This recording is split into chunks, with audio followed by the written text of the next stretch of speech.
In today's video, I am going to be breaking down the Boston Celtics and what they are doing to be able to win their playoff games, and what is making them almost nearly unstoppable in the playoffs. So let's get down and let's check out the Boston Celtics. Really quickly, if you want to be able to shoot the basketball from further away, make sure to go check out my shooting workout that is down in the description below. Okay, so this first thing that we're going to look at is Jason Tatum and how he's able to create shots for himself, as we see right here. Okay, so he's got the ball. He's like, 32-ish feet away from the rim. He's got a good gap between himself and his defender, and obviously this is actually a pretty solid defender, so this could be slightly tough. However, the difference right here is the fact that right now he is sizing up his man. He is trying to figure out which side that his defender is going to give him and what his feet look like. For example, right now this defender, his heels are on the ground, which means that he's going to be reacting much slower than normal. Jason Tatum is also watching the gap defenders as well as the help defenders,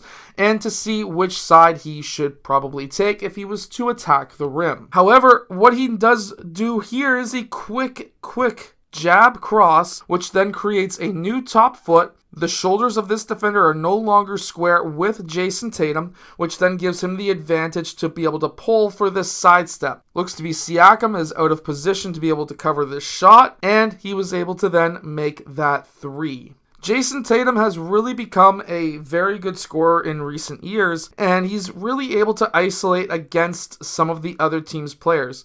Jason Tatum is going to always take up one of the better defenders of the other team, so that is now giving Jaylen Brown a little bit more freedom to be able to do his scoring. And what he's able to do here is he's able to attack that rim, and when he attacks that rim, because the Celtics have shooters all around the court, as we can see right here, the help defenders are going to be very scared on actually helping out. The gap defenders are not as deep as they could be, and that gives Jaylen Brown the ability to go ISO on his man. When he goes ISO, he's able to get his shoulders lower than his defenders, which gives him the leverage to be able to attack that rim. He's able to then clear out that space, and he has a free open lane to the basket. You'll notice that he attacked straight to the rim and didn't go in a wide angle around his man, because if he was to do that, he would have picked up other defenders by going straight to the rim and essentially blowing up the shoulder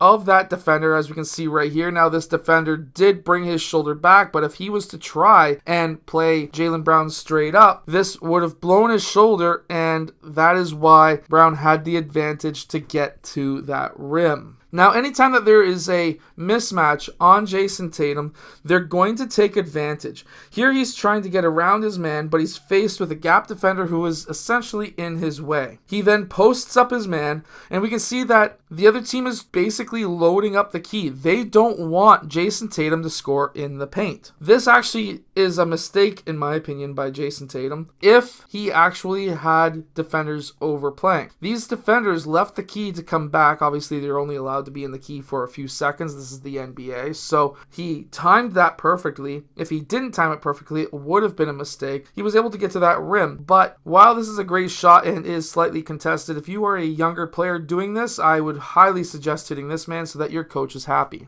In fast breaks, they always look to attack the paint early. This is the same as most NBA teams. You always want to try and get into the paint as early as possible to collapse the defense, kick the ball out, swing, and then start your offense or get a shot off of that initial drive. And this is no different. And this is something that you should always look to do as a player unless your coach tells you otherwise. And that is earlier on possessions, especially fast breaks, get that ball into the paint, because what's going to happen is you are going to collapse the defense.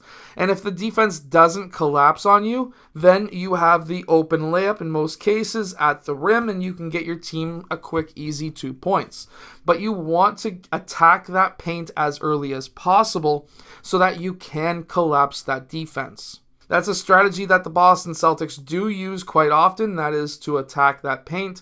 Kick, swing, drive, kick, swing, one of the easiest 5-out plays that you can run. Also, you can grab my 5-out complete guide down in the description below. Screen and rolls are also a major part of their offense, and just in general in the NBA. Here, the reason why you want to set these screen and rolls is so that you have the mismatch on that screen. If they call switch, that is exactly what you want. That's exactly what they got right here. Siakam was not in position to be able to stop this drive. If he was, it would have been an easy kick out pass because this guy didn't drop. What should have happened is Siakam should have been here. He should have dropped. He should have covered the gap, and that would have been a very good defensive situation. However, there was not much help in this case, and nobody was dropping. So that was a wide open dunk for Tatum, who posterized Siakam. So right at the end there, you can see some of the defensive mistakes that the Pacers made, and this is why the Boston Celtics are winning.